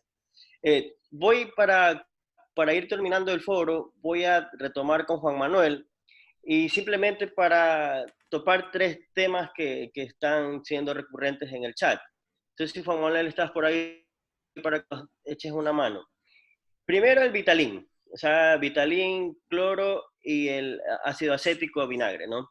Entonces, nos preguntan respecto al Vitalin si es efectivo nuevamente de utilizar para desinfectar. Respecto al cloro, ¿qué ocurre si podemos usar cloro a pequeñas concentraciones? Y si podemos reemplazar ácido acético por el cloro. ¿Cuál es tu recomendación final respecto a estos tres productos que han sido bastante nombrados en las consultas? Ya, ok. Bueno, voy a empezar por lo del cloro, ¿no? Cuando hice mi presentación puse ahí un ejemplo que publicado por la CDC de los Estados Unidos de una persona que más bien se intoxicó usando cloro, ¿no? El cloro no es para ingerirse, ¿no? El cloro es... al lavarse con el alimento, al lavarse un alimento con cloro, el alimento por ser poroso va a absorber. Entonces es un riesgo muy grande y no se recomienda usar cloro para la desinfección de los alimentos, ¿no? Hay productos comerciales, como el Vitalin es uno de esos, ¿no? El Vitalin ha sido efectivo, por ejemplo, para desinfectar Escherichia coli, Staphylococcus aureus, Salmonella, Listeria. Es un, digamos, desinfectante aprobado, ¿no? Pero no ha sido probado contra el COVID-19. Aquí un poco para hacer énfasis, ¿no? ¿Por qué no ha sido probado el Vitalin contra el COVID-19? ¿Por qué no hay información de supervivencia del virus en alimentos? ¿Por qué no se conocen otras cosas del virus en alimentos? Por una sencilla razón, porque no es probable, ¿verdad?, que el virus en una casi enfermedad por contacto con alimentos. Y como es poco probable o no es probable, o sea, poco o nada probable, nadie va a financiar estudios de ese tipo, ¿no? O sea, en un laboratorio difícilmente, habiendo miles de laboratorios de inocuidad alimentaria en el mundo, que no haya salido una nota o una publicación con datos, ¿no?, de este tipo, eso da una idea de que en realidad no es un tema de mucho impacto, ¿no? Porque la probabilidad es bastante baja, ¿no? Entonces, y lo de reemplazar ácido acético con cloro para desinfección de superficies, me imagino que es la pregunta. El cloro es es más efectivo, ¿no? Y más barato también, ¿no? Entonces, porque solo con 0,1% ya se logra una desinfección adecuada, ¿no? Entonces, eh, estaría dentro de lo recomendable, ¿no? Aparte que el ácido acético no ha sido tampoco probado contra este virus, se ha probado contra otros patógenos y se requieren concentraciones muy altas, 6% hacia arriba, y tiempos de contactos más largos, o sea, media hora de contacto, ¿no? Mientras que el cloro en un minuto o menos de 10 minutos a lo mucho, dependiendo de la concentración, logra su objetivo, ¿no? El problema es, claro, no toda superficie resiste el cloro, ¿no? Es un poco corrosivo, pero si hablamos de desinfección en sí, el cloro es más eficiente, ¿no?, que el ácido acético. No sé si respondí las tres preguntas. Bueno, yo creo que sí, ¿no? Obviamente son temas bastante interesantes que probablemente el tiempo no nos dé como para poder entrar en detalles y poder interactuar con muchos participantes y poder, bueno, discutir ciertas opiniones, ¿no? Bueno, yo quisiera agradecer a todas las personas que se han unido a este foro, también obviamente a María Fernanda, Juan Manuel y Jimena, por esa colaboración, por el tiempo que han invertido en sus presentaciones, por ser tan claros y precisos. Realmente creo que este tipo de actividades nos ayudan a tratar de sobrellevar los efectos de esta emergencia sanitaria en la que nos encontramos. No es la única que está organizando la carrera de Ingeniería en Alimentos. Esperamos en los próximos días lanzar una serie de guías con información importante sobre la manipulación de alimentos, el tema de conservación, entre otros detalles. Dado el tiempo de este foro, nuevamente les agradezco toda la información y el video que hemos filmado sobre esta actividad. Nosotros lo vamos a hacer llegar a sus correos electrónicos, ¿sí? Entonces, dicho esto, doy por culminado el foro. No sé si ustedes quieran, como mensaje final, Juan Manuel, María Fernanda, Jimena, ya que nos queda poco tiempo, ¿no? Entonces, de mi parte, muchas gracias. Los dejo con Juan Manuel, Jimena o María Fernanda, por si quieren dar su mensaje final, ¿no? Las damas primero. Bueno, empezaré yo. Bueno, mi recomendación final por mi lado es básicamente que debemos mantenernos saludables, ¿sí? La alimentación es muy importante ahorita. Debemos seleccionar vegetales, frutas, cuidar que nuestros alimentos no se dañen dentro de casa, ¿sí? Mantener siempre ese cuidado. 3 días es el tiempo máximo para que un alimento preparado esté en un refrigerador, o si no, congelar. Y creo que ese sería mi mensaje para todos y muchas gracias por escucharnos.